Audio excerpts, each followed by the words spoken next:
Hi everyone and welcome back to Code Tutorials. Today in this video I will show you how to generate YouTube tags for your video and that you can upload on your YouTube video. So let's get started. First of all, open your Chrome browser and go to this website named as rapidtags.io.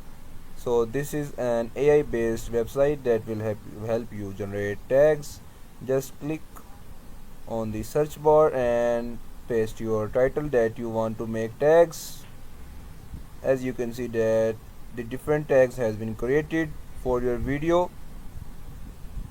You can easily just copy these tags, and if you don't like these tags and you want some changes, you just click on search and the tags will change. No matter how many times you click on search, the tags will change according to your need. So that was the quick tutorial, and don't forget to like and subscribe to our channel.